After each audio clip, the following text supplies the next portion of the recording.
প্রিয় দর্শক, আজকে আমরা আমাদের চ্যানেলে এই ফরম্যাটে আমি করি না, আমি সাধারণত আমি নিজেই কথা বলি। তো আমাদের চ্যানেলে আজকে যাকে নিয়ে এসেছি আপনারা দেখতেই পাচ্ছেন, যার পরিচয় দেওয়ার কোনো প্রয়োজন নেই, কিন্তু আমার তরফ থেকে কয়েকটা কথা বলে দেওয়া ভালো। যে মাহমুদ ভাই সাথে আমার পরিচয় অনেক আগে, এই রাজনৈতিক সংগ্রাম শুরু হওয়ার আগে, যখন আমি একজন ইয়াং এক্সিকিউটিভ, পাশ করে এসেছি, কেবল ডাক্তারি পাশ করে এসেছি, সেই সময় মাহমুদ ভাইয়ের সাথে পরিচয়, যখন তিনি একজন বাংলাদেশের একজন সফল এক্সিকিউটিভ সেই সময়। এবং তারপরে নানা সময়ে আমি মাহমুদ ভাইয়ের স্নেহ প্রশ্রয়ে এই অ্যাক্টিভিজমে থেকেছি, ওনার পরামর্শ, ওনার প্রেরণা, এবং আমি ওনাকে দেখে সবসময় প্রেরণা পাই। আমাকে অনেকে বলেন যে দাদা আপনাকে দেখে প্রেরণা পাই, কিন্তু দাদা যাকে দেখে প্রেরণা পায় তাকে আজকে নিয়ে আসতে পেরে আমি অত্যন্ত আনন্দিত আমার এই চ্যানেলে। এবং আমার চ্যানেল মাহমুদ ভাইয়ের এই আবির্ভাবে আমি বলবো যে আজকে ধন্য এবং কৃতজ্ঞ। মাহমুদ ভাই, আপনাকে অনেক ধন্যবাদ সময় দেওয়ার জন্য। আজকে আমরা মাহমুদ ভাইয়ের কাছ থেকে মূলত শুনবো যে রাজনৈতিক সংগ্রামটা আমরা একটা পর্যায় অতিক্রম করে আসলাম, সেই রাজনৈতিক সংগ্রামটা কেন এভাবে শুরু হলো বা শেষ হলো, এবং এর সামনে কি আছে। মাহমুদ ভাই, আপনাকে ধন্যবাদ। ধন্যবাদ পিনাকি, আর দর্শক শ্রোতাদের সালাম জানাচ্ছি। আসসালামু আলাইকুম। আমার প্রথম প্রশ্ন মাহমুদ ভাই, যে আমরা জাস্ট কিছুদিন আগেই মানে যখন এই শেষ নির্বাচনটা হলো, যে ডামি নির্বাচন, প্রহসনের নির্বাচন, এবং আমরা মনে করেছিলাম যে এই নির্বাচনের আগে আমরা একটা সফল গণ আন্দোলন এবং গণ অভ্যুত্থান সৃষ্টি করতে পারবো রাজনৈতিক দলগুলোর নেতৃত্বে, যেটা সম্ভব হয়নি।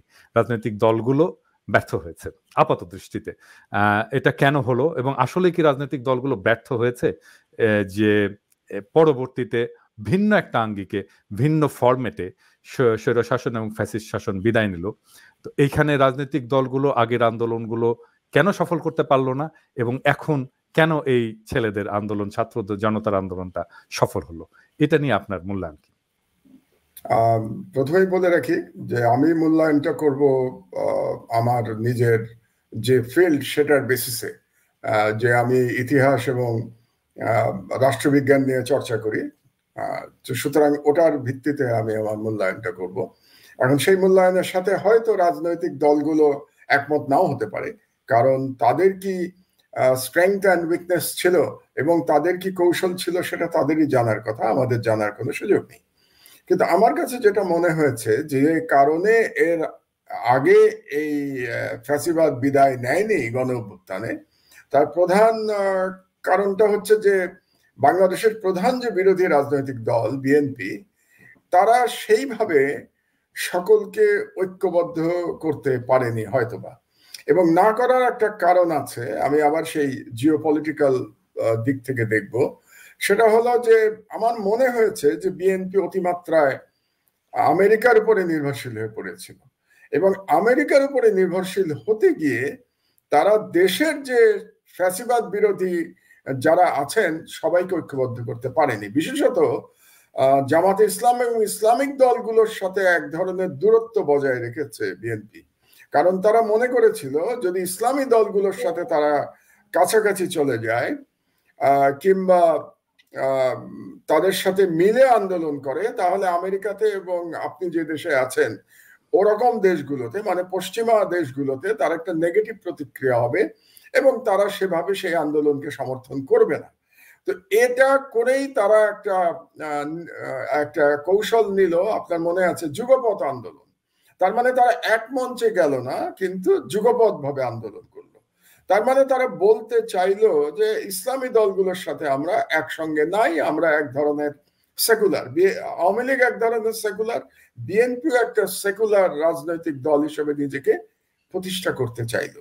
এর উদ্দেশ্যটা ছিল যে মার্কিন যুক্তরাষ্ট্র এবং বিশেষ করে পশ্চিমা রাষ্ট্রসমূহের সমর্থন আদায় করা। তার মানে তারা জনগণের শক্তির চেয়ে তারা মূল্য দিয়েছে যে আমেরিকা আমাদের কি বলবে। এই কারণে তারা ঐক্যবদ্ধভাবে আন্দোলন করতে ব্যর্থ হয়েছে, এবং যেহেতু ঐক্যবদ্ধভাবে তারা নামতে পারেনি, সেই কারণে জনগণ সেইভাবে পথে নেমে আসেনি। জনগণ ওই আন্দোলনে রাস্তায় নেমে আসেনি, তারা আন্দোলনে সমর্থন জানিয়েছে ঘরের মধ্যে বসে থেকে। আর সবচেয়ে বড় যে দুর্বলতা মনে হয়েছে আমার কাছে সেটা হলো বিরোধী রাজনৈতিক দলগুলোর কাছে তো আবু সাইদ ছিল না। আবু সাইদ বাংলাদেশের রাজনীতিতে শুধু না, বা বাংলাদেশের এই বিপ্লবের শুধু না, আমি মনে করি আবু সাইদ এই শতাব্দীর বিপ্লবীর একটা আইকনে রূপান্তরিত হয়েছে। পিনাকি, আপনিও নিশ্চয়ই যখন কম বয়স ছিল তখন চে গুয়েভারার সেই ছবিওয়ালা গেঞ্জি পরতেন। আমি পড়েছি, আমার মনে আছে চে গুয়েভারা আমাদের কাছে একটা আদর্শ বিপ্লবীর চিত্র ছিল। কিন্তু আজকে আমার কাছে যদি আদর্শ বিপ্লবীর চিত্র আপনি বলেন, আমি বলবো যে আবু সাইদ চে গুয়েভারাকে ছাড়িয়ে গেছে। হয়তো চে গুয়েভারার যে ইন্টেলেকচুয়াল যে ওনার যে হাইট, সেটা নিশ্চয়ই আবু সাইদের থেকে অনেক ওপরে ছিল, কিন্তু শুধু ইন্টেলেকচুয়াল হাইট দিয়ে তো বিপ্লব হয় না। বিপ্লব যে ইন্টেলেকচুয়াল, যদিও খুব মেধাবী ছাত্র, আবু সাইদও খুব মেধাবী ছাত্র ছিল, বাট চে গুয়েভারাকে আমরা জানি যে তার হাইটটা অন্যরকম আন্তর্জাতিক পর্যায়ে। কিন্তু এই শতাব্দীর, একবিংশ শতাব্দীর আপনি বিপ্লবের আইকন যদি বলেন তাহলে আবু সাইদ। যে আবু সাইদ দুহাত প্রসারিত করে পুলিশের গুলি বুকে নিতে পারে, বুকে নিয়ে পড়ে যে আবার উঠে দাঁড়াতে পারে, মানে এক ধরনের ফ্যাসিবাদকে চ্যালেঞ্জ করতে পারে সকলের চোখের সামনে, এবং সেই চ্যালেঞ্জ করতে করতে শহীদ হয়ে যেতে পারে। এই আইকনের চেয়ে বড় বিপ্লবী আর কি হতে পারে? আপনার সাথে কথা বলতে বলতে আমার গায়ের লোম খাড়া হয়ে যাচ্ছে আবু সাইদের কথা চিন্তা করে। আমার হয়তো গলাও একটু ধরে আসছে। হ্যাঁ, এটা আমি টের পাচ্ছি। আমি ইমোশনটাকে মানে এই বয়সে কন্ট্রোল করবার চেষ্টা করছি। তো আবু সাইদ ছিল না বিরোধী দলগুলোর সামনে। আবু সাইদ এই আন্দোলনের একটা মানে মোড় ঘুরিয়ে দিয়েছে বলে আমি মনে করি। যেমন আমি আরেকটা উদাহরণ দেই, যে 28শে অক্টোবর যে মিটিংটা করেছিল বিএনপি, বিশাল মিটিং, কিন্তু সেই মিটিং পুলিশ আক্রমণ করবার 5 মিনিটের মধ্যে ফাঁকা হয়ে গেল, লক্ষ লক্ষ লোক। সেদিন কিন্তু একজনও মারা যায় নাই। তার মানে হলো বিএনপি যেটা মনে করেছিল যে তারা বড় বড় মিটিং করেছে, সভা করেছে, মানুষজনকে মিছিলে নিয়ে এসছে, কিন্তু আন্দোলন করে নাই। আপনি কি বুঝতে পারছেন আমি কি বলতে চাচ্ছি? মিটিং করা এবং আন্দোলন করা কিন্তু দুই জিনিস। লড়াইয়ের যে জোশ সেটা আমরা দেখাতে পারিনি। এবং যে কারণে আপনি দেখুন 5 তারিখে যেটা হলো, যেদিন হাসিনার পতন হলো, সেদিন তো শত লোকের উপরে হত্যা করেছে পুলিশ, বিশেষত ঢাকার চানখারপুল, যেটা আমাদের ইউনিভার্সিটির খুব কাছে, বুয়েটেরও কাছে, ঢাকা ইউনিভার্সিটির কাছে। আপনি জানেন আমি দুটোরই ছাত্র ছিলাম, বুয়েট এবং ঢাকা বিশ্ববিদ্যালয়। বুয়েটে ইঞ্জিনিয়ারিং এবং ঢাকা বিশ্ববিদ্যালয়ে MBA। তো দুটোরই কাছে চানখারপুল। সেই চানখারপুলে যেভাবে গুলি ছুড়েছে পুলিশ, দানবের মতো গুলি ছুড়েছে, উল্লাস করেছে। তারপরে যাত্রাবাড়িতে যেভাবে গুলি করে মাদ্রাসার ছেলেদের হত্যা করা হয়েছে, সেখানে মেইনলি কিন্তু যাত্রাবাড়িতে লড়াই করেছে মাদ্রাসার ছেলেরা বেশি, আর চানখারপুরে লড়াই করেছে ঢাকা ইউনিভার্সিটির ছেলেরা। আপনি দেখুন যে কেমন আন্দোলন হয়ে গেল, যেখানে মাদ্রাসা, সেকুলার এবং ধর্মীয় শিক্ষা সব একাকার হয়ে গেল। এইটাই আমার দ্বিতীয় প্রশ্ন ছিল মাহমুদ ভাই, যে এই রাজনৈতিক ঐক্যটা একটা অসাধারণ রাজনৈতিক ঐক্য কিভাবে তৈরি হলো, কেন তৈরি হলো? আচ্ছা, সেখানেই আমি আপনার প্রথম প্রশ্নের সূত্র ধরে বলবো যে রাজনৈতিক দলগুলোর আন্দোলন ব্যর্থ হয় নাই এই কারণে তারা একটা পরিস্থিতি কিন্তু তৈরি করেছে। এই দীর্ঘ 16 বছর ধরে তারা মার খেয়েছে, তাদের কর্মীরা নিহত হয়েছে, গুম হয়েছে, এক্সট্রা জুডিশিয়াল কিলিং এর শিকার হয়েছে, কিন্তু তারা আন্দোলন চালিয়ে গেছে। বিশেষ করে এইবার যে একতরফা ডামি নির্বাচন যে বয়কট করেছে বিরোধী দল, এটা একটা রাজনৈতিক প্রজ্ঞা এবং সাহসের পরিচয় দিয়েছে তারা। তো কাজেই রাজনৈতিক দলগুলো কিন্তু ক্ষেত্র প্রস্তুত করেছে, এটা যদি আমরা স্বীকার না করি তাহলে আমরা বোধহয় অবিচার করব তাদের প্রতি। তো সেই ক্ষেত্রের উপর দাঁড়িয়ে কিন্তু এই অভ্যুত্থান বা এই বিপ্লব, আমি অভ্যুত্থান বলি না, এটাকে আমি বিপ্লব বলি, এই বিপ্লব হয়েছে ওই ক্ষেত্রের উপর দাঁড়িয়ে। এবং এই যে ঐক্যটা হয়ে গেল, এই ঐক্যটা হলো কেন? যখন আবু সাইদকে এভাবে হত্যা করা হলো, বা আমি যদি বলি আবু সাইদ শহীদ হলো পুলিশের গুলিতে, আপনি একটা দেখেছেন কিনা আমি জানি না, একটা ভিডিও আমি দেখেছি, 7 বছরের একটা ছেলে তার মাকে নিয়ে রাস্তায় এসছে এই হাসিনার বিরুদ্ধে আন্দোলনে অংশ নেওয়ার জন্য, তাকে সাংবাদিক জিজ্ঞেস করছে, তুমি কেন এসছো, তোমার তো বয়স মাত্র 7 বছর। সে জবাব দিচ্ছে, আমার ভাইকে মেরেছে ওরা। তোমার ভাইকে? বলছে আবু সাইদ আমার ভাই। তাহলে ওই বালকের মানুষে আবু সাইদ তার ভাই, অথচ ও ঢাকায়, আর সেই আবু সাইদ কিন্তু রংপুরে। কোনোদিন তাদের দেখাও হয়নি, কিন্তু তার যে মন তৈরি হয়েছে ওই বাচ্চাটার, তার মনে আবু সাইদ তার ভাই। এবং কথাটা বলে সে কেঁদে তার মাকে জড়িয়ে ধরলো। এমন দৃশ্য কল্পনা করা যায়। তার মানে যেটা হয়েছে যে পুরো জনগণ আবু সাইদকে তাদের সন্তান, তাদের ভাই হিসেবে গ্রহণ করেছে। পুরো দেশের জনগণ, কিছু সংখ্যক এই পতিত ফ্যাসিস্টদের দানব কিছু সাথী ছাড়া, এই পুলিশ তারপরে বিভিন্ন প্রতিষ্ঠানে যারা ছিল রাজনীতিবিদ, তারা ছাড়া বাংলাদেশের প্রতিটি মানুষ আবু সাইদকে গ্রহণ করেছে নিজের সন্তান, নিজের ভাই হিসেবে। যখন নিজের সন্তান এবং নিজের ভাই হিসেবে আপনি গ্রহণ করবেন, তখন তো আপনি ঝাঁপিয়ে পড়বেন বিচারের জন্য। তারা ঝাঁপিয়ে পড়েছে। আমি একটা কথা এর আগেও বহুবার বলেছি, এই রাজনৈতিক দলগুলোকেও বলেছি, মানুষ 3টি কারণে জীবন দেয়। একটা ব্যক্তিগত কারণে জীবন দেয়, যেমন মানুষ আত্মহত্যা করে, সেটা সম্পূর্ণ ব্যক্তিগত কারণে। দ্বিতীয় আর একটা কারণে জীবন দেয়, দেশের জন্য জীবন দেয়। আর 3 নম্বর জীবন দেয় ধর্মের কারণে জীবন দেয়। সেটা ভালো খারাপ আপনি যেভাবেই ধরেন না কেন, ধর্মের কারণে মানুষ জীবন দিয়েছে, যুগে যুগে দিয়েছে। তো বাংলাদেশের ক্ষেত্রে যেটা হয়েছে, দেশের কারণ এবং মানুষের স্বাধীনতা, মানে freedom of the people and সভরেনিটি of the state, এটা একাকার হয়ে গেছিল। যখন এই দুটো একাকার হয়ে গেছে, যে আমার চাহিদা হচ্ছে আমার freedom, man is born free, আমি জন্মেছি স্বাধীনভাবে, সেই বিখ্যাত কথা, ম্যান ইজ বর্ন ফ্রি। তো আমি আমার স্বাধীনতা ফেরত চাই, যেই স্বাধীনতা 16 বছর ফ্যাসিস্ট হাসিনা দানবের মতো টুটি টিপে ধরেছিল। আর আমি আমার রাষ্ট্রের সার্বভৌমত্ব ফেরত চাই, যে সার্বভৌমত্ব হাসিনা দিল্লির পদতলে সমর্পণ করে বসে আছে। এই 2 লড়াই যখন আপনি করবেন, তখন জীবন তুচ্ছ। না হলে 5 তারিখে গুলি করছে, চানখারপুলে আমি দেখেছি, গুলি করছে, লাশ পড়ে যাচ্ছে, তারপরেও ছাত্ররা এগিয়ে আসছে, কোনো বাধা মানছে না। এটা তো আগেও পুলিশই বলছে, আমরা এই পতিত স্বৈরাচারের স্বরাষ্ট্রমন্ত্রী আসাদুজ্জামান খান কামালকে একটা ভিডিও দেখিয়ে বলছে যে দেখেন স্যার, গুলি করলে একটি মরে, অন্যগুলি সরে না, ওই একটাই মরে আর অন্যগুলি সরে না। এটা কিন্তু পুলিশ নিজেই বলছে, এবং তারা বলছে হ্যাঁ যে এটা আতঙ্কের, এটা কত বড় আতঙ্কের। হ্যাঁ, তাহলে আমার যে ব্যাখ্যাটা ছিল, বহুদিন ধরে এই কথাটা আমি বলে যাচ্ছি, আমি কয়েকটি টক শোতে বলেছি এই কথাটা, যে মানুষ কখন জীবন দেয়। তো সেটা প্রমাণিত হয়েছে যে মানুষ দেশের জন্য এবং নিজের স্বাধীনতার জন্য জীবন দেয়। এবং মানুষ যখন জীবন দিতে চায়, জীবন দেওয়ার জন্য আবু সাইদের মতো এগিয়ে আসে, মুগ্ধের মতো এগিয়ে আসে। মুগ্ধ তো আর একটা, আপনি অনুষ্ঠান করেছেন মুগ্ধকে নিয়ে, চোখের পানি ধরে রাখা যায় না, যে পানি লাগবে ভাই, কি অসাধারণ কথা। মানে এগুলো মনে পড়লে, মানে আমারই তো মনে হয় আমি যদি ঢাকায় থাকতাম তাহলে আমি বোধহয় বন্দুকের সামনে চলে যেতাম, মনে হয়। তো থাকতে পারিনি।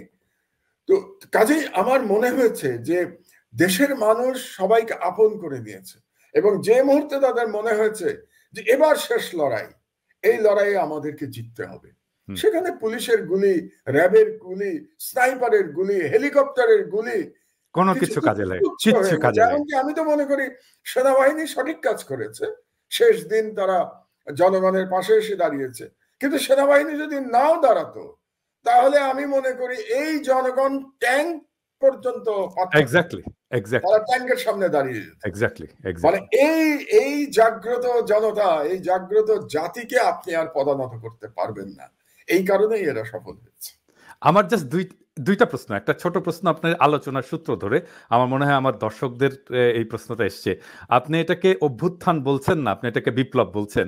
কেন এটা অভ্যুত্থান নয়, কেন এটা বিপ্লব? অভ্যুত্থান আর বিপ্লবের মধ্যে তফাৎ কি? আচ্ছা, অভ্যুত্থানের যে ব্যাপারটা হয়, অভ্যুত্থানটা কিছুটা স্বার্থ সংশ্লিষ্ট থাকে। আমরা যেমন সামরিক অভ্যুত্থানের কথা বলি, যে সামরিক অভ্যুত্থান হয়, আর সামরিক অভ্যুত্থানে সাধারণত দেখা যায় যে সামরিক কোনো উচ্চাকাঙ্ক্ষী ব্যক্তি অভ্যুত্থান করে ক্ষমতা দখল করে নিলেন। আর একটা জনগণের অভ্যুত্থানও হতে পারে, কিন্তু সেখানেও আমরা যেমন 90 সালের যে এরশাদের যে পতন, এটাকে আমরা অভ্যুত্থান বলি। তো এটা একটু ন্যারো থাকে। যেমন আপনি যদি 90 সালে তো আপনি ফিল্ডে ছিলেন, আমি তখন চট্টগ্রামে চাকরি করি। আপনি বললেন না আমার কর্পোরেট লাইফের কথা বললেন, আমি তখন ডানকান ব্রাদার্স এর ডাইরেক্টর, চট্টগ্রামের চিফ ছিলাম আমি ডানকান ব্রাদার্স। তো তখন চাকরি করি, কাজে ঢাকায় দেখিনি। আপনি জানেন চট্টগ্রামে কিন্তু কোনো আন্দোলন ছিল না, এবং 90 সালের আন্দোলন যদি আমরা চিন্তা করি তো শুধুমাত্র ঢাকা কেন্দ্রিক ছিল। তো সেটা হচ্ছে অনেক ন্যারো আন্দোলনটা। তো ওটাকে আমরা ছাত্র জনতার অভ্যুত্থান বলেছি, ঢাকা ভিত্তিক অভ্যুত্থানে এরশাদের পতন হয়েছিল। আর এই বিপ্লব, এটা তো জনগণ, সারা দেশের জনগণ, পেশার দিকে দেখবেন না আপনি, শ্রেণীর দিকে দেখবেন না, শ্রেণীকে অতিক্রম করে গেছে। এখানে নিম্নবিত্ত নাই, মধ্যবিত্ত নাই, এমনকি উচ্চবিত্ত নাই। কারণ হচ্ছে যে প্রাইভেট ইউনিভার্সিটির ছেলে মেয়েরাও তো রাস্তায় নেমে এসছে। হ্যাঁ, তারাই মূলত 18 তারিখের পর থেকে যে লড়াইটা তারা এগিয়ে নিয়ে গেছে। তো তারা কারা? তারা উচ্চবিত্ত সমাজের প্রতিনিধি। তাহলে এখানে দেখুন শ্রেণী পার হয়ে গেছে, শ্রেণী পর্যন্ত নাই, দেশের কোন এলাকা ভিত্তিক নাই। চট্টগ্রাম কিন্তু আগেই স্বাধীন হয়ে গেছে। ঢাকা স্বাধীন হয়েছে 5 তারিখে, আমরা স্বাধীনই বলছি। ঢাকা 5 তারিখে স্বাধীন হয়েছে, চট্টগ্রাম কিন্তু আগে স্বাধীন হয়ে গেছে। আমার মনে হয় চট্টগ্রামের আগে বরিশাল হয়েছে, সিলেট হয়েছে, সিলেট স্বাধীন হয়ে গেছে, রংপুর হয়ে গেছে। তো আপনার এই বিপ্লব তো সারা দেশে ছড়িয়ে গেছে। কাজে বিপ্লবের কথাটা অনেক ব্যাপক, এবং বিপ্লব আমি এই জন্য বলছি কারণ এই পরিবর্তনের পরে আমরা অনেক বেশি কিছু আশা করছি। অভ্যুত্থানের পরে কিন্তু এত আদর্শগত চিন্তা থাকে না, এত বেশি আশা থাকে না। আপনি জানেন পিনাকি যে কি পরিমাণ আশার সঞ্চয় হয়েছে মানুষের মধ্যে, যে আর যেন ফ্যাসিবাদ ফিরে না আসে, আর যেন দেশের মানুষের উপরে এই জুলুম না হয়, আর যেন এই ধরনের দুর্নীতি না হয়। তো সুতরাং সব মিলে আমাদের প্রত্যাশা অনেক বেশি। এই প্রত্যাশা পূরণ করতে পারে শুধুমাত্র একটা বিপ্লব। অভ্যুত্থান এই ধরনের প্রত্যাশা পূরণ করতে পারে না। কাজে আমি যদি এটাকে অভ্যুত্থান বলি, তাহলে আমি এটাকে ছোট করে দেখব, আমার এটাকে বিপ্লব বলতেই হবে। আচ্ছা, আমার এর দ্বিতীয় প্রশ্ন, যে এই যে অভূতপূর্ব ঐক্য এবং একটা রাজনৈতিক মৈত্রী, ছাত্র জনতার একটা রাজনৈতিক মৈত্রী তৈরি হলো, আমি জানি না 71 তো আমি ওইভাবে দেখিনি, আপনি হয়তো একটু বেটার বলতে পারবেন যে ওই সময় কি এরকম হয়েছিল? 71-এ কি ঠিক এরকম হয়েছিল মৈত্রী, রাজনৈতিক মৈত্রী? না, এরকম হয়নি। আমি সত্যি কথা বলতে গেলে 71-এ এরকম হয়নি। কারণ 71-এর প্রথম কথা হচ্ছে 71-এ যে রাজনৈতিক দল ছিল এবং সেটা আওয়ামী লীগ নেতৃত্ব দিচ্ছিল, ঠিক স্বাধীনতার জন্য সেভাবে কিন্তু তৈরি করে নাই। আমার তো মনে আছে ঢাকা কলেজে পড়ি আমি তখন, ফার্স্ট ইয়ারে, শেখ মুজিবুর রহমান স্বাধীনতার ডাক দিতে ইতস্তত করেছেন, এটা ইতিহাস। এবং শেখ মুজিবুর রহমান শেষ মুহূর্ত পর্যন্ত তিনি স্বাধীনতার ডাক দেন নাই। তিনি পাকিস্তান সেনাবাহিনীর কাছে বলতে গেলে সারেন্ডার করে পাকিস্তান চলে গেছেন। এখান থেকে স্বাধীনতার যে লড়াই শুরু করেছিল কিন্তু সেনাবাহিনী। আপনার মনে আছে চট্টগ্রামে জিয়াউর রহমান সাহেব তিনি বললেন উই রিভল্ট। 25 তারিখে রাত 12টার দিকে তিনি এক গ্রামের উপর দাঁড়িয়ে বললেন উই রিভল্ট, এবং আসল যুদ্ধটা, মুক্তিযুদ্ধ তখন শুরু হয়ে গেল। তো সুতরাং জনগণকে যে তৈরি করা, জনগণের যে স্বাধীনতার বাসনা, এটা কিন্তু এসছে 25 রাতের ক্র্যাকডাউনের পরে। এবং ক্র্যাকডাউনের পরে ওভাবে জনগণকে রাজনীতি মনস্ক করার পরিবেশ তখন ছিল না। তদানীন্তন বাংলাদেশ তো তখন হয়নি, তদানীন্তন পূর্ব পাকিস্তানে। কারণ তখন অনেকেই আমরা প্রাণ বাঁচানোর জন্য পালাচ্ছি, লুকিয়ে থাকছি, পাকিস্তান সেনাবাহিনী গণহত্যা চালাচ্ছে, তার মধ্যে আবার মুক্তিযোদ্ধারা কিছু কিছু যুদ্ধ করছে, আবার ইন্ডিয়াতে গিয়ে ট্রেনিং নেওয়া হচ্ছে। কাজে প্রেক্ষাপট ভিন্ন ছিল, এবং সেখানে একটা ডিভিশনও ছিল। একটা শ্রেণী বলছিল যে আমরা কি পাকিস্তান ভেঙে দেব, তার বিরুদ্ধেও একটা শ্রেণী ছিল, সেটা নিয়ে হয়তো আমরা একটু আলোচনা করতে পারি আরেকটি পরবর্তী পর্যায়ে। কাজে সব মিলিয়ে আমি এবারের যে ঐক্য দেখতে পেলাম, এটা একটা অভূতপূর্ব ঐক্য। আপনি বলতে পারেন যে ওই সময় রাজাকাররা ছাড়া বাকি সবাই তো স্বাধীনতা চেয়েছে, কিন্তু সেটা চেতে সময় লেগেছে, একটা প্রসেসের মাধ্যমে হয়েছে। আমি আপনাকে বলবো না যে মার্চ মাসে সবাই স্বাধীনতা চেয়েছে, সেটা চাইতে চাইতে হয়তো জুলাই, মানে আপনি যদি, আমি তো ভাই ইতিহাসের ছাত্র, কাজে আমি শুধু আবেগ দিয়ে কথা বলবো না, আমি ইতিহাস দিয়ে কথা বলতে হবে।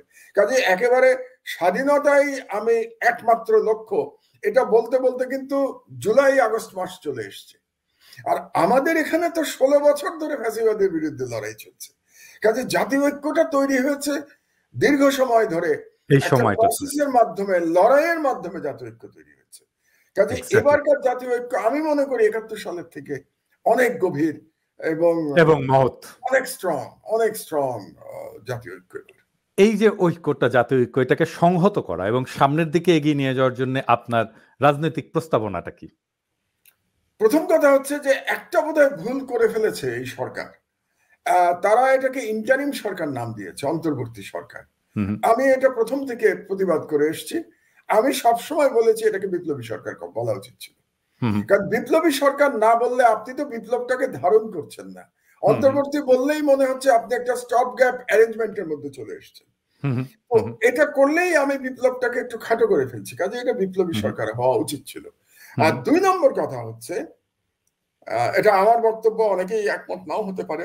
আমি মনে করি যে বর্তমানে বাংলাদেশ সংবিধানের যে অবস্থা, এটাকে রেখে আপনি ওই যে আপনি যে রাজনৈতিক ভবিষ্যতের কথা বললেন, আশাকাঙ্ক্ষার কথা বললেন, এই আশাকাঙ্ক্ষা পূর্ণ করা সম্ভব না। কাজে আমি মনে করি বাংলাদেশের এখন একটা সেকেন্ড রিপাবলিকের দিকে যেতেই হবে। আর কোন রাস্তা নাই যদি সত্যি সত্যি আমরা চাই যে দ্বিতীয় কোন শেখ হাসিনার মতো দানব ফ্যাসিস্ট বাংলাদেশে আবার না আসুক। এটা চাইলে পরে আমাদের গোড়ায় হাত দিতে হবে। কাজে আমাদের বর্তমান সংবিধান বদলে ফেলে আমাকে নতুন সংবিধান তৈরি করতে হবে জনগণের মতামত নিয়ে, এবং সেই সংবিধান তৈরি করতে গেলে আগামী যে নির্বাচনটা হবে বাংলাদেশে, সেই নির্বাচনটা হতে হবে কনস্টিটিউয়েন্ট অ্যাসেম্বলির নির্বাচন। সরকারও প্রতিষ্ঠা হবে, কিন্তু তার সঙ্গে অবশ্যই কনস্টিটিউয়েন্ট অ্যাসেম্বলি এটাকে বলতে হবে, তার মানে তারাই সংবিধানটাকে নেবে। এবং সেই সংবিধানে এই আজকের তরুণের আশা আকাঙ্ক্ষা, আমরা যে চাই যে ফ্যাসিবাদ যাতে না আসে, সেটার একটা ব্যবস্থা সংবিধানে রাখতে হবে এবং বেশ কিছু পরিবর্তন আনতে হবে আমাদের সংবিধানে। যেমন আমি ব্যক্তিগতভাবে আপনাদের ফ্রান্সের সিস্টেম পছন্দ করি, আমার আমেরিকার সিস্টেম পছন্দ করি। সেখানে একটা ব্যালেন্স আছে। একজন প্রেসিডেন্ট, বিশেষত আমেরিকাতে 2 বারের বেশি প্রেসিডেন্ট হতে পারেন না, কাজে 8 বছর পরে তাকে বিদায় নিতেই হবে, আর কোনো রাস্তা, যত জনপ্রিয় হোক, যতই জনপ্রিয় হোক না কেন। যেমন ওবামা এখনো সবচেয়ে জনপ্রিয় লোক আমেরিকায়, কিন্তু ওর পক্ষে আর একবার প্রেসিডেন্ট হওয়া সম্ভব না। এবং এটা হলে পরে আপনার ওই যে পারিবারিক যে ব্যাপারটা বাংলাদেশে হয়ে যায়, যে পরিবারতন্ত্র তৈরি হয়, ওটা তৈরি হওয়া বন্ধ হয়ে যায়। আরেকটা হয়, আপনাদের দেশের কথা, ফ্রান্সের কথা বলছি এই জন্য যে প্রাইম মিনিস্টার এবং পার্লামেন্ট, প্রেসিডেন্টের মধ্যে একটা ব্যালেন্স অফ পাওয়ার আছে। তো আমেরিকাতে আমার প্রাইম মিনিস্টার নাই, কিন্তু ওখানে চেক অ্যান্ড ব্যালেন্স করে সিনেট এবং কংগ্রেস। সুতরাং এই ধরনের একটা কিছু সিস্টেমে আমি ব্যক্তিগতভাবে এটা পছন্দ করি। এখন যেটা করা আছে, ওয়েস্টমিনিস্টারের কথা আমরা বলেছি, কিন্তু ওয়েস্টমিনিস্টারের মাধ্যমেই কিন্তু ওই নাম বিক্রি করে বাংলাদেশে ফ্যাসিবাদের উত্থান হয়েছে। ওই নাম বিক্রি করার ফলেই একই ব্যক্তি বারে বারে প্রধানমন্ত্রী হয়েছেন, বারে বারে ক্ষমতা কুক্ষিগত করে রেখেছেন।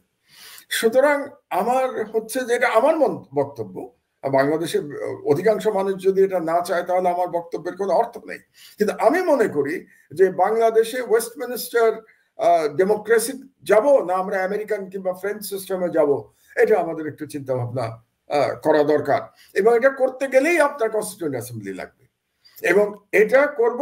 এবং সংবিধানে আমার খুব পরিষ্কারভাবে এই যে বিচার বিভাগকে সম্পূর্ণভাবে এক্সিকিউটিভ ব্রাঞ্চ থেকে আলাদা করা, মানে যাতে করে কোন রকম রাজনৈতিক দলীয়করণ বিচার বিভাগে করা সম্ভব না হয়, এটা আমাদেরকে নিশ্চিত করতে হবে। আজকে বাংলাদেশের যে দুর্দশার মধ্যে পড়েছে বাংলাদেশ, তার জন্য আমি যদি 1 নম্বর কাউকে দায়ী করি, তাহলে বাংলাদেশের জুডিশিয়ারি। আপনি এটা সবসময় বলেছেন, এক্স্যাক্টলি বলে আসছি এটা। এবং আপনি জানেন যে আমি প্রথম যখন এটার বিরুদ্ধে কথা বললাম 2010 সালে, এটার বিরুদ্ধে কথা বলেই আমি জেলে গেছি প্রথমবার। স্বাধীন বিচারের নামে তামাশা আর্টিকেল লিখে আমি জেলে গেছি প্রথম। তো সেই তখন হাসিনার বয়স, মানে হাসিনার এই সরকারের বয়স হয়েছে মাত্র 1.5 বছর যখন আমাকে প্রথম অ্যারেস্ট করা হয়। তো সেজন্য আমি বলছি যে এই যে বিচার বিভাগের এই ভয়াবহ দলীয়করণ, এটার থেকে বেরোতে না পারলে আপনি এই ফ্যাসিবাদকে আবার উত্থান থেকে রুখতে পারবেন না। কাজেই এই আশাকাঙ্ক্ষা আমাদেরকে ধারণ করতে হলে এই সংবিধান বদলাতে হবে, আমাদের সেকেন্ড রিপাবলিকে যেতে হবে, এবং আগামী নির্বাচন কনস্টিটিউয়েন্ট অ্যাসেম্বলির নির্বাচন হতে হবে। এটাই আমার প্রত্যাশা এবং আমার পরামর্শ দেশের একজন সিনিয়র সিটিজেন হিসেবে। আমার এর এর পরের প্রশ্নটা একটু ভিন্ন। এই প্রশ্নটার উত্তরটা আমি এখনো খুঁজে পাইনি। যেটা আপনিও সবসময় বলেছেন যে আমাদের লড়াইটা কেন কঠিন হচ্ছে, এর কারণটা হচ্ছে যে আমরা এমন একটা জগতে, পৃথিবীতে বাস করি যেটা একটা ইসলামোফোব দুনিয়া, এবং এইটাকেই হাসিনা এবং ইন্ডিয়া খুব সাকসেসফুলি আমাদের লড়াই সংগ্রামকে ডিলিজিটিমাইজ করার জন্য ব্যবহার করেছে। কিন্তু এইটাকে, এই লড়াইয়ে কোনোভাবেই কাজে লাগাতে পারেনি।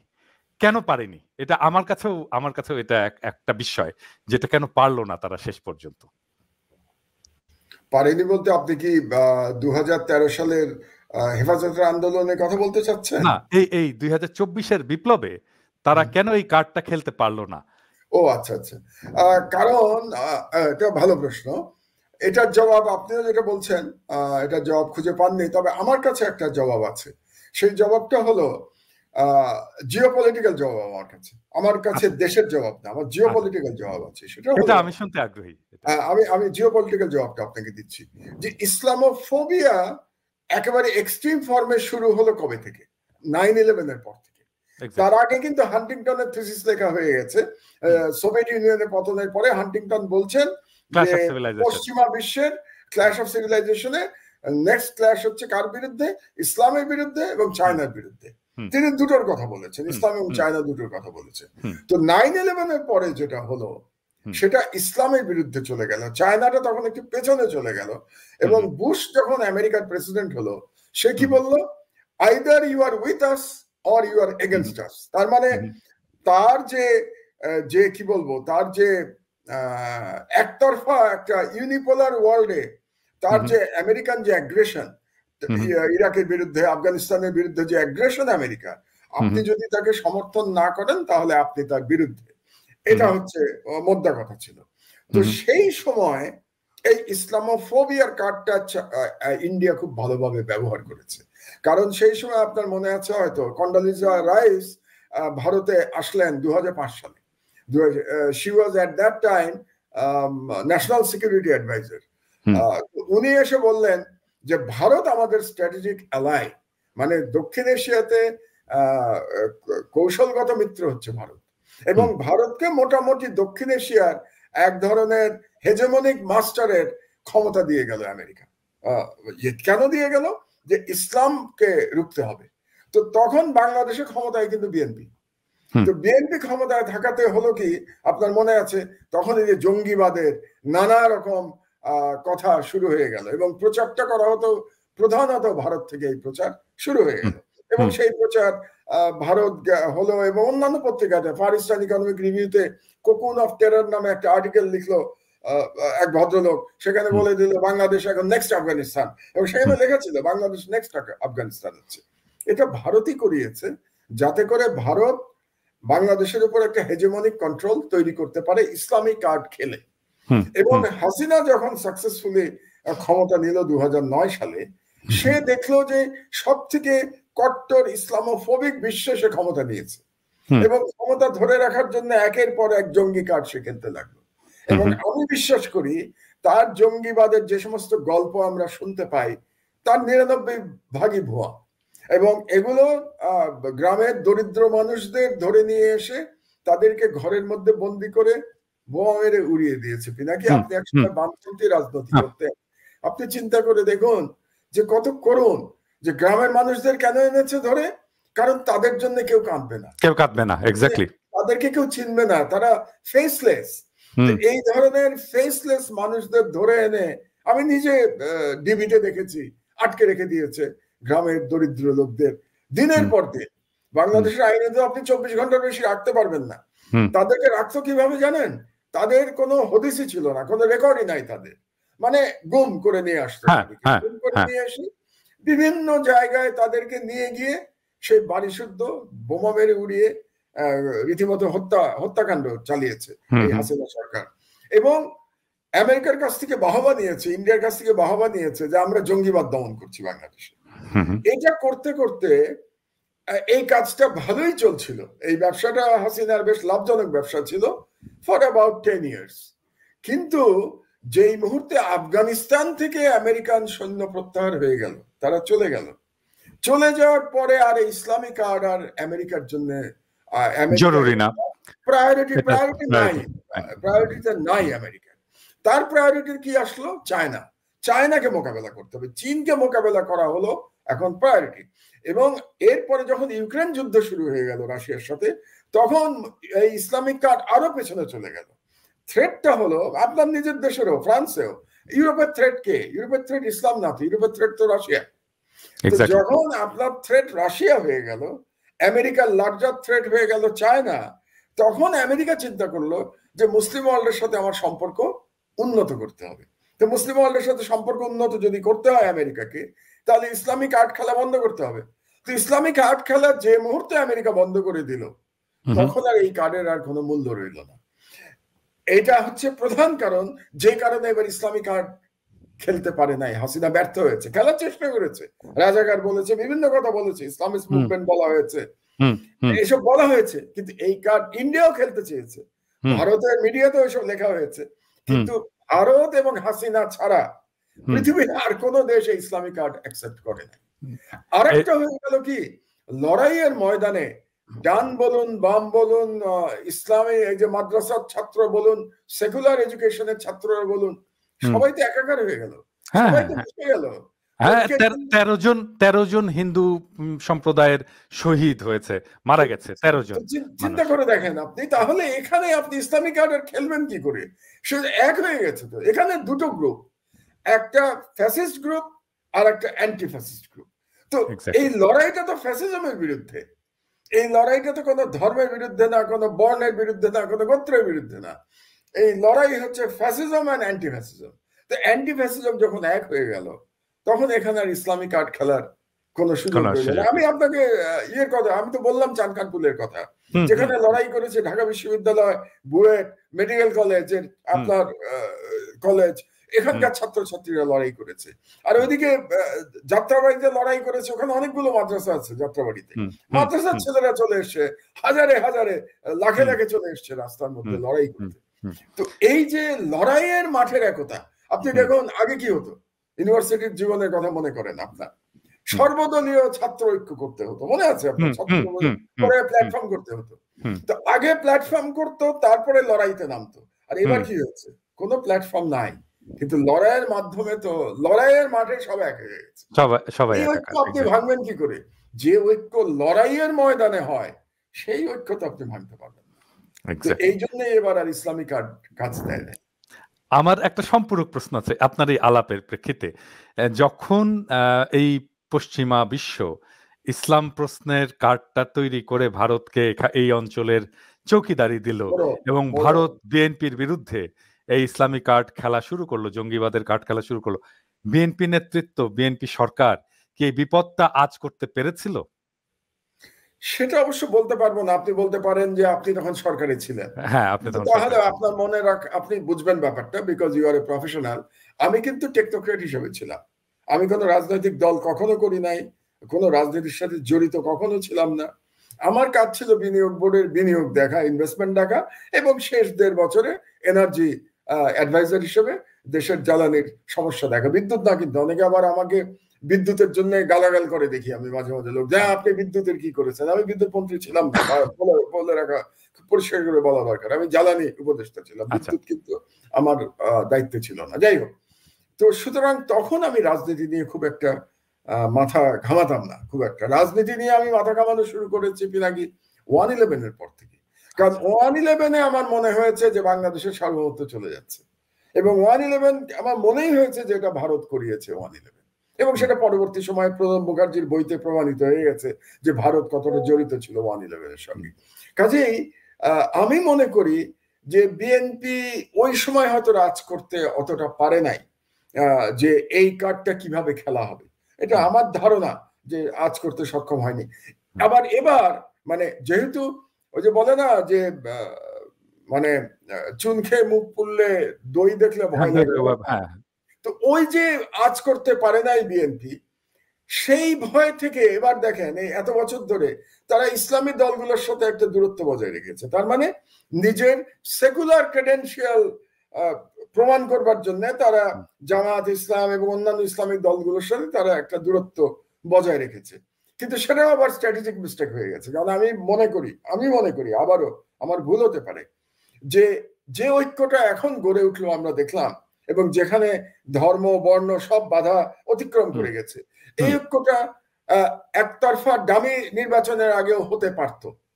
বিএনপি যদি এই ইসলামী কার্ড প্রশ্নে এত সেন্সিটিভ না হতো, বিএনপি এবার আবার অতিরিক্ত সেন্সিটিভ হতে গিয়ে বিএনপি কিছুটা সময় নষ্ট করে ফেলেছে আমার মনে হয়। বিএনপির উচিত ছিল গত বছরই সবাইকে নিয়ে ঐক্যবদ্ধ হয়ে যাওয়া এবং এইভাবে মাঠে নেমে যাওয়া, যেভাবে ছাত্রদের নেতৃত্বে পুরো জাতি মাঠে নামলো। তো সেখান থেকে আমার মনে হয় যে বিএনপির এই ইসলাম কার্ডটা নিয়ে তাদের নিজেদের মধ্যে একটু বিশ্লেষণের প্রয়োজন আছে, এবং ইসলাম কার্ডটা যে এখন অতি ব্যবহারে জীর্ণ এটা তাদের বোঝা দরকার। আমার মনে হয় বিএনপি এখন পর্যন্ত বুঝতে পারছে না যে ইসলামিক কার্ড এখন আর কাজে দেবে না। অবশ্যই এখানে একটা রাজনীতিও থাকতে পারে। রাজনীতি একটু বলে রাখি আপনাকে, এটা বুঝতে হবে যে যখনই বাংলাদেশে গণতন্ত্র ফিরে আসবে এবং ফেয়ার নির্বাচন হবে, তখন কিন্তু জামাত এবং বিএনপি একে অপরের প্রতিদ্বন্দ্বী। এটা তো আপনি জানেন কি নাকি? অনেকগুলো কনস্টিটিউয়েন্সিতে জামাত এবং বিএনপির মধ্যে মেইন কম্পিটিশন আওয়ামী লীগ 3 নম্বরে ছিল। যেমন আমি এক্সাম্পল বলতে পারি চাঁপাইনবাবগঞ্জ, যেমন এক্সাম্পল ঝিনাইদহ। তো ঝিনাইদহ চাঁপাইনবাবগঞ্জে 1-2 কিন্তু বিএনপি এবং জামাত, 3 হচ্ছে আওয়ামী লীগ। তো তখন আবার এদের মধ্যে একটা কম্পিটিশনের ব্যাপার আছে কিন্তু, কাজেই এই প্রতিযোগিতা বোধহয় থাকবে এদের মধ্যে। আমার ব্যক্তিগতভাবে আমি মনে করি না যে বিএনপি জামাতের মধ্যে আর কোন সেই রকম ঐক্য ভবিষ্যতে হবে। আমি দেখতে পাই না আর কি, আমি মনে করি না এমন কোন ঐক্য ভবিষ্যতে হবে। আচ্ছা, একটা প্রশ্ন এখন তো আলোচিত হচ্ছে, সেটা হচ্ছে যে আওয়ামী লীগ কিভাবে ফিরে, আওয়ামী লীগ মানে আওয়ামী লীগ নট অ্যাজ আওয়ামী লীগ তার এই দলের নাম নিয়ে, আওয়ামী লীগ তো একটা রাজনৈতিক ধারার প্রতিনিধিত্ব করে। এই যে সো কল্ড সেকুলার মুক্তিযুদ্ধের পক্ষে বাম, সিপিবি, ঘরানা, এইসব মিলে, ছায়ানট, এইসব মিলে যে কালচারাল এরেনা, যে ভারত সমর্থিত, ভারতের পক্ষের যে একটা পলিটিকো কালচারাল যে সেকশন বাংলাদেশের রাজনীতিতে এতদিন রাজত্ব করেছে, এটা ফিরে আসবে অন্য কোনো নাম নিয়ে আর কি। এটা ইভেন পপুলার পপুলার ডিসকোর্সে এটা বলে যে আমরা জানতাম যে আওয়ামী লীগ ফিরে আসবে, কিন্তু ডাকাত হয়ে যে ফিরে আসবে সেটা বুঝতে পারবে, এইরকম করে বলে আর কি। কিন্তু আওয়ামী লীগ বা এই কালচারাল ইন্ডাস্ট্রিটা কোনো না কোনো ভাবে ফিরে আসার চেষ্টা করবে। সেটা কিভাবে ফিরে আসার চেষ্টা করতে পারে এবং তাদের ফিরে আসার এই প্রসেসটা সাকসেসফুল হবে কিনা, আপনার কি মনে হয়? আচ্ছা, আমি একটু তুলনা করি 1975-এর সাথে, কেমন? কারণ 1975-এ আওয়ামী লীগের এভাবেই পরাজয় হয়েছিল, কিন্তু সেটা হয়েছিল যে আপনি বললেন না বিপ্লব এবং অভ্যুত্থানের পার্থক্য। 1975 একটা অভ্যুত্থান ছিল, এটা বিপ্লবে পরিণত হয় নাই। এবার কিন্তু বিপ্লব হয়েছে। কাজে 75-এর সাথে এবারের চরিত্রগত পার্থক্যটা এখানে 1। 2 হচ্ছে যে 75-এ তারা ফিরে আসতে পেরেছিল, কারণ হচ্ছে তারা ওই যে আপনি প্রো ইন্ডিয়ান যে শক্তিগুলোর কথা বললেন এবং যে সকল বাঙালি জাতীয়তাবাদের বয়ান, এবং যেই বয়ানের প্রগতিবাদী বয়ান, প্রগতিশীল, এটা তো একটা মানে কি বলবো, এটা এক ধরনের ভণ্ডামি। আমি এটাকে ভণ্ডামি বলি। প্রগতিশীলতা মানেই বাঙালি জাতীয়তাবাদ হতে হবে, কারণ যখনই বাঙালি জাতীয়তাবাদ আপনি বলেন, এটাও কিন্তু একটা ন্যারো জাতীয়তাবাদ। আপনি বাঙালি জাতীয়তাবাদ বলতে গিয়ে তো আপনি অন্যদের বের করে দিচ্ছেন। আপনার যেমন আপনার মনে আছে শেখ মুজিব বলেছিল মানবেন্দ্র লারমাকে, ওইসব চাকমা বাঙালি হয়ে যায় না, সবাই বাঙালি হয়ে যায়, হ্যাঁ, মনে আছে না? তো কাজেই বাঙালি জাতীয়তাবাদ মানেই প্রগতিশীলতা, এটা তো আমি মানি না। কারণ বাঙালি জাতীয়তাবাদের যদি আমি উত্থান পর্বটা দেখি, এর উত্থান পর্ব কিন্তু কলকাতায়, এবং কলকাতায় কবে? 18th সেঞ্চুরিতে। মানে যখন এই বাঙালি জাতীয়তাবাদ বা বেঙ্গলি রেনেসা, আমি যদি আরো পরিষ্কার করে বলি, বেঙ্গলি রেনেসা যে আসলো 18th সেঞ্চুরিতে, যেটা নীরদ চৌধুরী খুব চমৎকার বই লিখেছেন, ওই যে autobiography of an unknown Indian, ওর মধ্যে খুব চমৎকার বর্ণনা আছে, ওই সময়ের বর্ণনা নীরদ চৌধুরীর বইতে। এবং সেখানে উনি বলেছিলেন যে বাঙালি রেনেসার বা বাঙালি জাতীয়তাবাদের ওই বয়ানে মুসলমানদের কোনো জায়গা ছিল না, মুসলমানরা সেখানে বহিরাগত ছিল। সুতরাং বাঙালি জাতীয়বাদের যে উত্থান, সেটাই কিন্তু প্রশ্নবিদ্ধ, সেটা ইনক্লুসিভ না, সেটা তো আপনি মুসলমানদের ধারণ করে নাই, তখন আপনি ইনক্লুসিভ না। তো কারণ বাঙালির মধ্যে তো মেজরিটি জনসংখ্যা এখন মুসলমান ধর্মাবলম্বী, তো মুসলমানদের বাদ দিয়ে আপনি কি জাতীয়তাবাদের কথা বলছেন? তো ওই জাতীয়তাবাদের ব্যাখ্যা থেকে যেটা নিয়ে এসেছিল শেখ মুজিবুর রহমান বা পরবর্তীতে আওয়ামী লীগ, সেটা বেসিক্যালি ইসলামোফোব ব্যাখ্যা। এই জন্য রাজাকার শব্দটা আপনি দেখেন, রাজাকার গত 53 বছর ধরে বাংলাদেশে রাজাকারের গল্প শোনানো হয়েছে, 53 বছর ধরে। কিন্তু যেটা সবচেয়ে বড়, এবং 53 বছর ধরে ভারতের কাছে কৃতজ্ঞতার বয়ান ফেরি করা হয়েছে। হ্যাঁ, ভারত 71-এ আমাদের মুক্তিযুদ্ধে অবশ্যই সাহায্য করেছে, এটা তো ইতিহাস। আমি ইতিহাসবিদ হিসেবে সেটা অস্বীকার করার কোনো সুযোগ নেই। কিন্তু ভারত কি শুধুমাত্র এটা ওয়াজ ইট এ ফিলান্থ্রপিক ভেঞ্চার ভারতের তরফ থেকে, মানে খুব দয়া করে করেছে? না, ইট was A win win situation ভারতের জন্য। ভারত 1947-এর পর থেকেই সাউথ এশিয়াতে প্রভুত্ব করতে চেয়েছে, হেজেমনিক কন্ট্রোল এস্টাবলিশ করতে চেয়েছে, এটা ইতিহাস। কিন্তু পাকিস্তান তার জন্য বাধা সৃষ্টি করেছে। যদিও পাকিস্তান সাইজে ছোট, অর্থনীতিতে দুর্বল, তারপরেও পাকিস্তান চ্যালেঞ্জ করেছে ভারতের হেজেমনিক ইচ্ছাটাকে। তো চ্যালেঞ্জ করে সাকসেসফুলি চ্যালেঞ্জ করেছে। এবং 1947-এর যে যুদ্ধ, ভারত পাকিস্তান যুদ্ধ, এবং 1965-এর যে যুদ্ধ, এই যুদ্ধ কিন্তু স্টেলমেট হয়েছিল, কেউই জিততে পারে নাই। এটা স্টেলমেটের মধ্যে দিয়ে শেষ হয়েছিল। সো 1971-এ যখন আমরা স্বাধীনতা চাইলাম বা মুক্তিযুদ্ধ শুরু হলো, it was a great opportunity for India পাকিস্তানকে শিক্ষা দেওয়ার জন্য, এবং দে ওয়ার সাকসেসফুল। পাকিস্তান পর্যদস্ত হলো, বাইফার্কেটেড হলো, দুই ভাগ হয়ে গেল, বাংলাদেশ স্বাধীন হলো। এবং ভারতের জন্য পাকিস্তানকে শিক্ষা দেওয়া গেল, প্লাস ইস্টার্ন সেক্টরে তার যে বিপুল ব্যয় ছিল, তার যে ব্যয় ছিল, সামরিক ব্যয় ছিল, সেই ব্যয়টা তার ড্রাস্টিক্যালি কমে গেল। কারণ ইস্ট পাকিস্তান বা বাংলাদেশ তখন একটা নতুন দেশ, ফ্রেন্ডলি টু ইন্ডিয়া, শুধু ফ্রেন্ডলি না, ইন্ডিয়ার কাছে নতজানু, তো নতজানু ইন্ডিয়া। কাজে ভারত তার নিজের স্বার্থে আমাদেরকে সাহায্য করেছে, আমিও আমার স্বার্থে ভারতের সাহায্য নিয়েছি। তো এটা it is a classical win win situation. এখানে ভারতেরও আমার প্রতি কৃতজ্ঞতা হওয়ার কিছু নাই, আমারও ভারতের কাছে কৃতজ্ঞ হওয়ার কিছু নাই। আমার মনে হয়, আমি একটু বিনয়ের সাথে একটু দ্বিমত করতে চাই আপনার সাথে।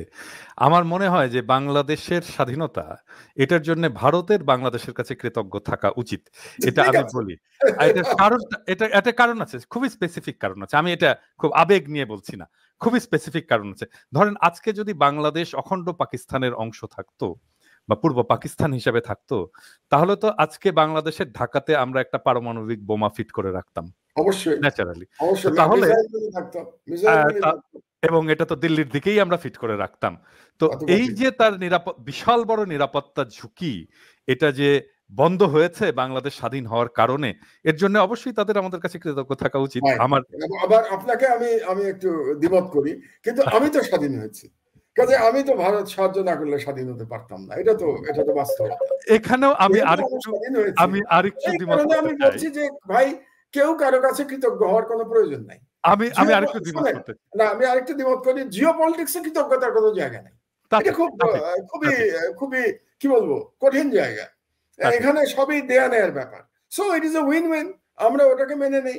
আমি কৃতজ্ঞ থাকতে রাজি না যে 53 বছর ধরে আমি কৃতজ্ঞতার ঋণ শোধ করে যাব, এই বয়ান যে ছিল আওয়ামী লীগের, ওই বয়ান কিন্তু হেরে গেছে এই বিপ্লবে। এক, দ্বিতীয় যেটা বয়ান হেরে গেছে, রাজাকারের বয়ান হেরে গেছে। কারণ যে মুহূর্তে ঢাকা বিশ্ববিদ্যালয়ের স্লোগান হয়েছে যে চাইতে গেলাম অধিকার, হয়ে গেলাম রাজাকার, কিংবা তুমি কে আমি কে, রাজাকার, কে বলেছে স্বৈরাচার, তাহলে রাজাকারের কার্ডও শেষ। যেমন ইসলামোফোবের কার্ড শেষ হয়ে গেছে, তো আপনার রাজাকারের কার্ড নাই। ভারতের কাছে কৃতজ্ঞতার কার্ড তো নাই। আমি মনে করি আমার এই 71 বছর বয়সে আমি এত বেশি ভারত বিরোধী সেন্টিমেন্ট বাংলাদেশে কোনোদিন দেখি নাই। আমি এখন যে সেন্টিমেন্ট দেখছি, তার মানে ভারতের পুরো রাজনীতিটাই ভুল হয়েছে। ভারত বাংলাদেশে যে রাজনীতি করেছে গত 16 বছর ধরে, সেটা একটা ডিজাস্টার হয়েছে। ভারতের নিজের সোল সার্চিং করা উচিত, তাদের রয়ের নিয়ে বসা উচিত, অজিত দোভালকে নিয়ে বসা উচিত, অমিত শাহের বসা উচিত, মোদী সাহেব, সবাই মিলে যে আমরা ভুল রাজনীতি করেছি, এটা মানা উচিত তাদের। ইট was A wrong policy of India. যে কারণে এই মুহূর্তে বাংলাদেশে যে পরিমাণ ভারতের প্রতি যে পরিমাণ তাদের ক্রোধ, এবং খুব সঙ্গত কারণেই এরকম ক্রোধ আমার মনে হয় না আর কোনো দেশে এই মুহূর্তে ভারতের প্রতি আছে। পাকিস্তানেও এতটা আছে কিনা আমার সন্দেহ এই মুহূর্তে আছে কিনা। তো কাজেই এই যে ভারতের প্রতি কৃতজ্ঞতার যে বয়ান, সেটা শেষ হয়ে গেছে। রাজাকারের বয়ান শেষ হয়ে গেছে, বাঙালি জাতীয়তাবাদের বয়ানও শেষ হয়ে গেছে। তো আওয়ামী লীগকে আসতে হলে, আপনি তো জানেন এগুলো, আপনি আমার চেয়ে বেশি ডাইরেক্ট পলিটিক্স করেছেন, বয়ান ছাড়া রাজনীতি হয় নাকি? তাহলে শেখ মুজিব মারা যাওয়ার পরেও কিন্তু বয়ানটা ইনট্যাক্ট ছিল, আওয়ামী লীগের কাছে বয়ানটা ইনট্যাক্ট ছিল, এটা বুঝতে হবে আপনাদেরকে। পলিটিক্যাল ন্যারেটিভটা ইনট্যাক্ট ছিল, সেই পলিটিক্যাল ন্যারেটিভ এখন গন। তার সঙ্গে যোগ হয়েছে ফ্যাসিজম, ফ্যাসিস্ট। মানে এখন কিন্তু সারা বিশ্ব বলছে, আমি বিভিন্ন পত্রিকা, আপনিও পড়ছেন নিশ্চয়ই, সব বড় বড় পত্রিকা বলছে যে most notorious dictator of present এরা শেখ হাসিনা। মানে তার সম্পর্কে এখন এই কথাগুলো সব জায়গাতে আসছে। এবং বিশেষত এই যে আন্দোলনের প্রায় 3 সপ্তাহ ধরে আন্দোলন চলেছে, জুলাই থেকে আপনার 5ই অগস্ট পর্যন্ত, যে পরিমাণ মানুষকে নির্বিচারে হত্যা করা হয়েছে শেখ হাসিনার ডাইরেক্ট নির্দেশে, সরাসরি নির্দেশে, এটা অকল্পনীয়। আপনি ভাবতে পারেন দেশের মানুষকে, নিজের দেশের মানুষকে হেলিকপ্টার দিয়ে গুলি করছে, নিজের দেশের মানুষকে স্নাইপার দিয়ে গুলি করছে। এটা অকল্পনীয় বারবারিজম, মনস্টার। তো কাজেই বয়ান নাই, পলিটিক্যাল বয়ান নাই, তার সঙ্গে যোগ হয়েছে এই অকল্পনীয় ব্রুটালিটি। এর থেকে আওয়ামী লীগের ফিরে আসা, আমি বলবো না যে কোনো রাজনীতি শেষ হয়ে যায়, কোনোটাই হয়তো শেষ হয় না, কিন্তু ফিরে আসা খুব কঠিন। শেখ হাসিনার পক্ষে তো সম্ভবই না, আমি এটা ভাবি না শেখ হাসিনার পক্ষে সম্ভব। তাহলে ইন্ডিয়া কি কিছু করবে না? অবশ্যই ইন্ডিয়া করবে। ইন্ডিয়া যেটা করবে, যে যারা ক্ষমতায় আসবে তাদেরকে ইন্ডিয়া এখন প্ল্যান বি হিসেবে হাসিনাকে বাদ দিয়ে, আওয়ামী লীগকে আপাতত বাইরে রেখে, যারা ক্ষমতায় আসুক, যেমন বর্তমানে ইউনিট সরকার ক্ষমতায় আছে, তাদেরকে কন্ট্রোল করার চেষ্টা করবে ইন্ডিয়া। এবং সেখানেই আমার মনে হয় যে এই চেষ্টা হয়তো ইতিমধ্যে শুরু হয়ে গেছে, এবং এই চেষ্টা তো ভারত করেই যাবে। আমি এই প্রসঙ্গে আসবো, জাস্ট আমি তারপরে আপনার আগের আলাপের সূত্র ধরেই বলি, আপনি এটা বেয়াদবি হিসেবে নেবেন না। সেটা হচ্ছে যে আপনি বলেছেন যে বাংলাদেশ তো স্বাধীন হয়েছে, মানে পাকিস্তান কি স্বাধীন রাষ্ট্র ছিল না? অবশ্যই ছিল, কিন্তু আমি আবার বলি, পাকিস্তান স্বাধীন ছিল, কিন্তু আপনি তো বয়সে অনেক ছোট, আমার বয়সে তখন খুব বেশি না, 17 বছর তখন বয়স। কিন্তু আমার মনে আছে যে জুলাই আগস্ট মাসের দিকে বাংলাদেশের জনগণের অধিকাংশের মধ্যে পাকিস্তান আর স্বাধীন রাষ্ট্রের যে চিত্র, সেটা জনগণের মধ্যে ছিল না, একটা পরাধীন ভাব চলে এসেছিল। তারপরে পাকিস্তানকে আর রক্ষা করার কোনো সুযোগ ছিল না। কিন্তু একটা মিস্টেক করেছিল, এটা একটা নতুন একটা, আমি আপনাকে একটা প্রশ্ন ছুড়ে দিচ্ছি, প্রশ্ন না, আলোচনার বিষয়বস্তু দিচ্ছি পিনাকি, যেহেতু আপনি পুরনো আলোচনায় চলে গেছেন। আমি আজ পর্যন্ত এই কথাটা বলি নাই, আজকে বলি আপনার অনুষ্ঠানে। সেটা হচ্ছে, স্বাধীনতা সংগ্রাম তো করা ছাড়া আমাদের আর কোনো উপায় ছিল না। 71-এর মার্চের ক্র্যাকডাউনের পরে স্বাধীনতা, ওটাই একমাত্র পথ ছিল, আমাদের কোনো প্ল্যান বি এর কোনো জায়গা ছিল না। কিন্তু আমাদের যারা তখন নেতৃত্ব দিয়েছেন সেই সময়, যারাই হোক, আমি কারো ব্যক্তিগতভাবে নাম নিচ্ছি না, আমি সবাইকেই বলছি, যারা মুক্তিযুদ্ধ করেছেন বা স্বাধীনতার লড়াই করেছেন, তারা একটা চিন্তা তখন করেন নাই। হয়তোবা জামাতের মাথায় এটা ছিল, কিন্তু জামাত এটাকে আর্টিকুলেট করতে পারে নাই।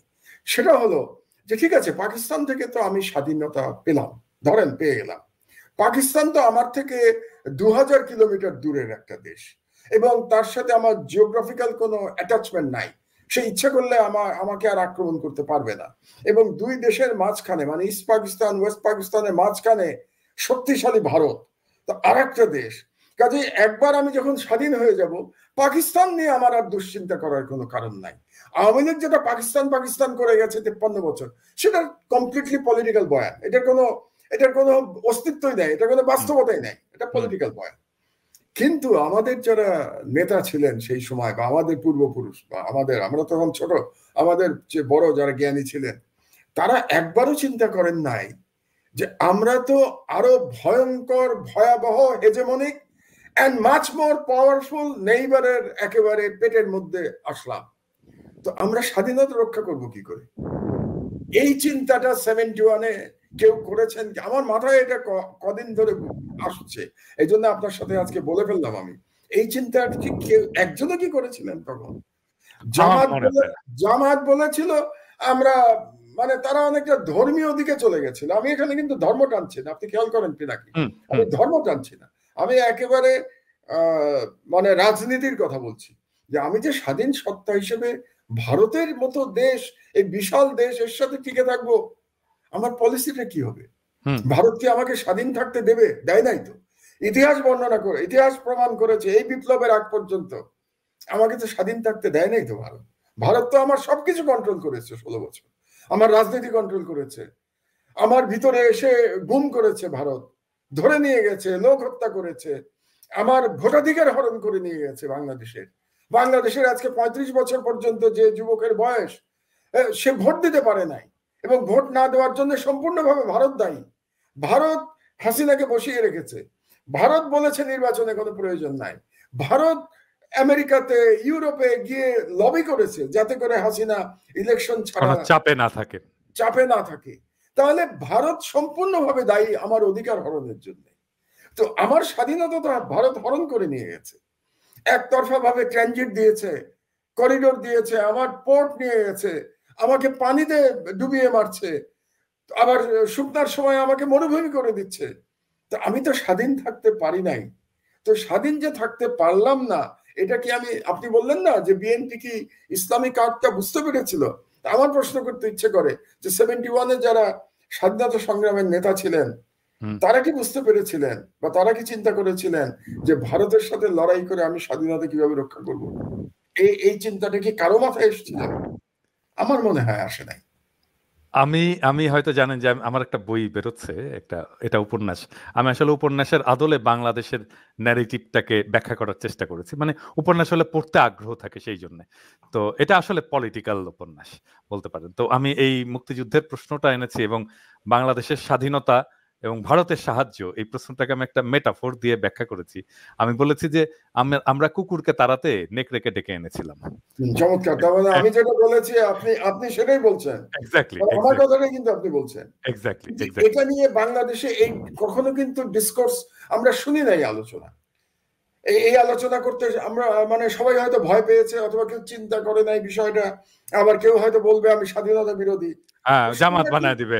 হ্যাঁ, এটা প্রশ্নটা কিন্তু স্বাধীনতা বিরোধিতার প্রশ্ন না, প্রশ্নটা হচ্ছে আমার স্বাধীনতা রক্ষার প্রশ্ন, জাতীয় সার্বভৌমত্ব রক্ষার প্রশ্ন, জাতীয় সার্বভৌমত্ব রক্ষার প্রশ্ন। কিন্তু সেই প্রশ্ন কই, আমি তো কোথাও শুনি নাই। আমাদের এত বড় বড় জ্ঞানী গুণী ব্যক্তি ছিলেন, আলোচনা করেন নাই। কাজে আপনি একটা কথা বললেন না যে আমাদের ভবিষ্যতের কি প্ল্যান থাকবে, তো ভবিষ্যতের প্ল্যানের মধ্যে আমার এটাও থাকতে হবে যে ভারতের আধিপত্যবাদের সাথে আমি কিভাবে লড়াই করব। তার মানে তার সাথে আমি যুদ্ধ করতে পারবো না, কিন্তু আমার তো একটা পলিসি থাকতে হবে, একটা জিওপলিটিক্যাল স্ট্র্যাটেজি থাকতে হবে, যাতে করে আমার সার্বভৌমত্ব, ভারত গত 16 বছর যেভাবে আমার সার্বভৌমত্ব ছিনিয়ে নিয়েছিল, এটা যেন আর না পারে।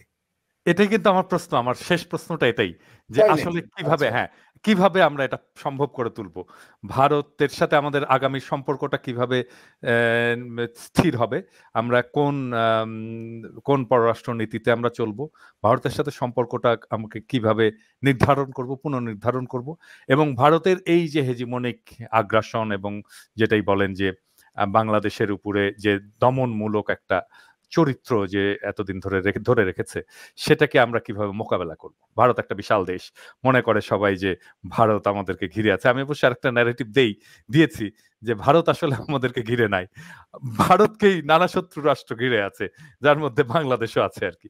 যাই হোক, আমি এটা জানতে চাই যে ভারতের সাথে আগামী সম্পর্কটা আমরা কিভাবে রচনা করব। এটা আসলে খুব বড় প্রশ্ন। এটা বোধহয় এই মানে একেবারে আমরা তো অনেকক্ষণ আলোচনা করে ফেলেছি, এই কম সময় এটার সম্পূর্ণ ব্যাখ্যা দেওয়া বোধহয় খুব ডিফিকাল্ট। তবু আমি যেটা বলতে চাই সেটা হচ্ছে যে প্রথমেই তো আমাদের এই সরকারের একটা সমালোচনা করে ফেলি আপনার এখানে এই ভারত প্রসঙ্গে। যেমন ভারতের সাথে গত 16 বছরে এই বিগত ফ্যাসিস্ট এবং ভারতীয় পাপেট গভর্নমেন্ট যে রাষ্ট্রবিরোধী চুক্তিগুলি করে গেছে, সেই চুক্তিগুলি নিয়ে কিন্তু আমরা কোনো বক্তব্য এখন পর্যন্ত শুনতে পাই নাই। অন্তত এটা রিভিউ করার জন্য এতদিনে একটা কমিটি হওয়া উচিত ছিল, সেটা হয় নাই। তো এবং ডক্টর ইউনূস সাহেব সেদিন ভারতের প্রধানমন্ত্রী ইয়ের সঙ্গে, নরেন্দ্র মোদীর সঙ্গে টেলিফোনে কথা বলেছেন। তো তিনি নরেন্দ্র মোদীর সাথে কেন টেলিফোনে কথা বললেন? অন্য কোনো প্রধানমন্ত্রীর সাথে তিনি কথা বলেন নাই, কাউকে ফোন করেন নাই। তাহলে কি উনি এক ধরনের ভারতকে এখনই একটা আপার হ্যান্ড দিয়ে দিচ্ছেন? তো এগুলো আমার প্রশ্ন, আমার মনে এই প্রশ্নগুলো এসছে। তো ভারতের সাথে যদি আমার মানে চোখে চোখ রেখে সম্পর্ক রাখতে হয়, তাহলে আপার হ্যান্ড দেওয়ার কোনো সুযোগ নাই। বাংলাদেশ কোনো ক্ষুদ্র রাষ্ট্র না। হ্যাঁ, আপনি বলতে পারেন 54,000 বর্গ মাইলের দেশ তো ক্ষুদ্রই, কিন্তু বাংলাদেশের জনসংখ্যা 18 কোটি। এটা যেন আমরা ভুলে না যাই যে 18 কোটি জনসংখ্যা। আর বাংলাদেশকে দেশ, আমরা কিন্তু ভারত থেকে ইকোনমিক্যালি কোনো বেনিফিট পাই না। ইকোনমিক বেনিফিট কিন্তু সব ভারত বাংলাদেশ থেকে পায়। বাংলাদেশ সম্ভবত third largest remittance provider for India. এটা একটা। যে পরিমাণ বাণিজ্য বাংলাদেশে করে ভারত, সেটাও মানে বিপুল অঙ্কের বাণিজ্য করে।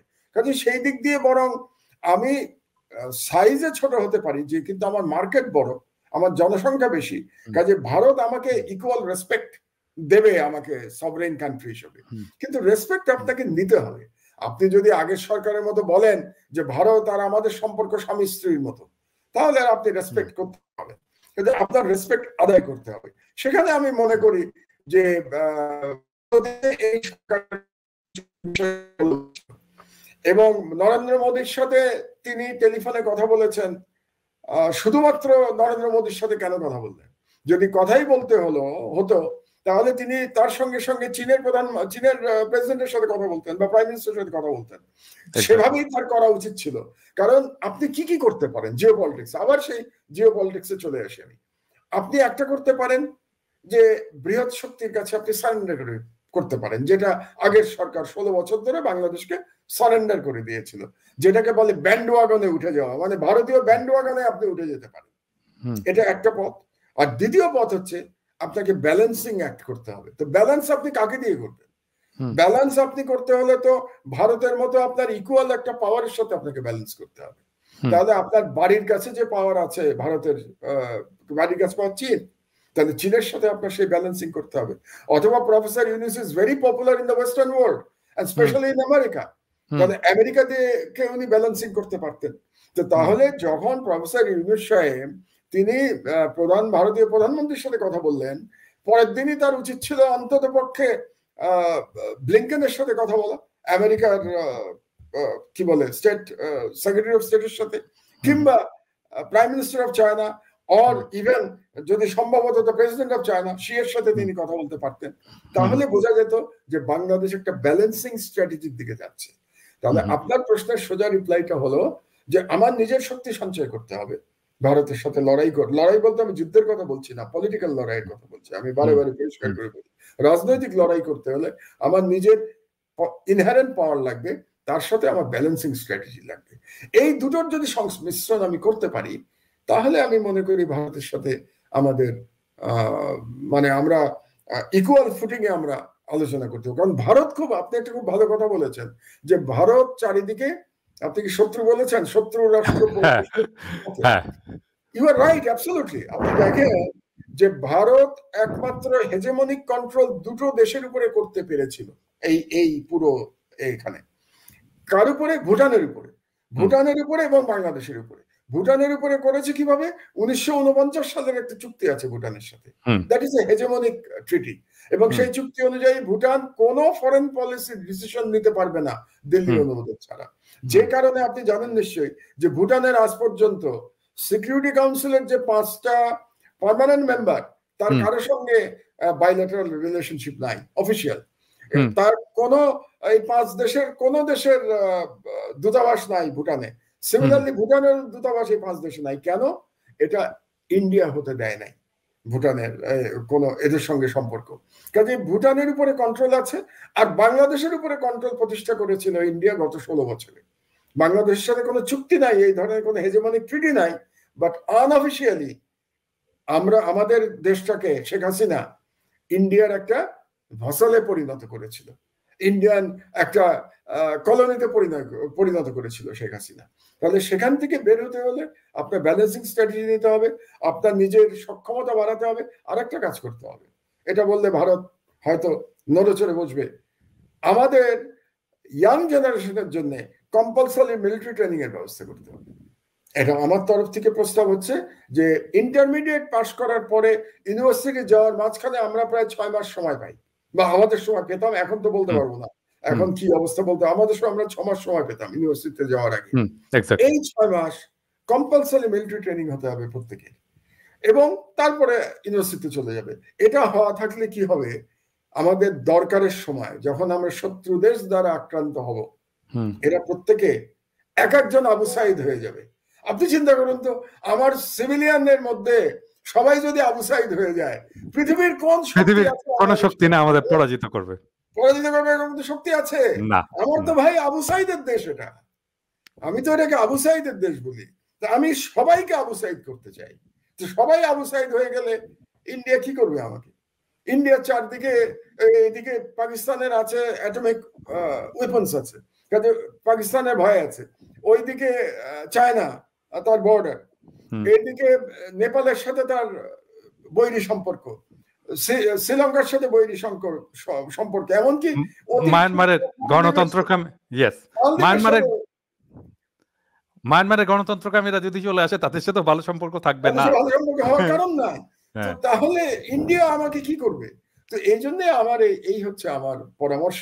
এখন সেই পরামর্শ কে নেবে আমি জানি না, আদৌ কেউ নেবে কিনা তাও জানি না।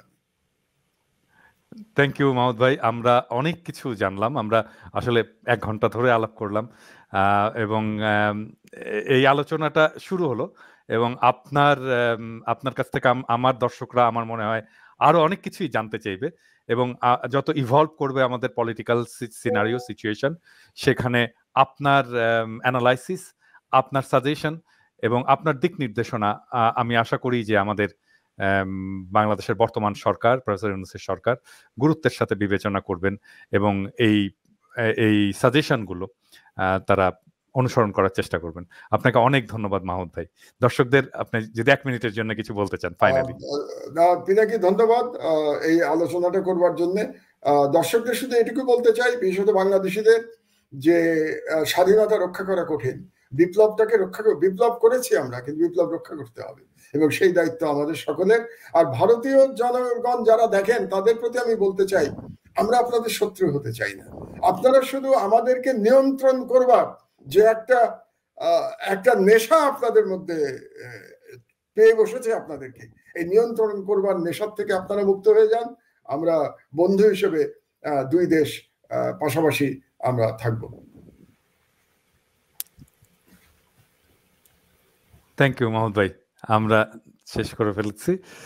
তো মাহমুদ ভাই অনেক ধন্যবাদ। এর পরের সেশনটা আমরা করব হয়তো সপ্তাহ 2-এর মধ্যে, আরেকটু ইভলভ করুক। প্রফেসর ইউনূস কিন্তু দেখেন আমার ইয়েটা, তো এটা বলে ভালো করেছেন, ইন্ডিয়ার সাথে কি করতে হতো, শিয়ের সাথে আলোচনা, এটা আমি একটু আগে যদি বলে দিতাম তাহলে হয়তো আরো কিছু আপনার সাজেশন এখানে হয়তো থাকতো। মাহমুদ ভাই ভালো থাকবেন।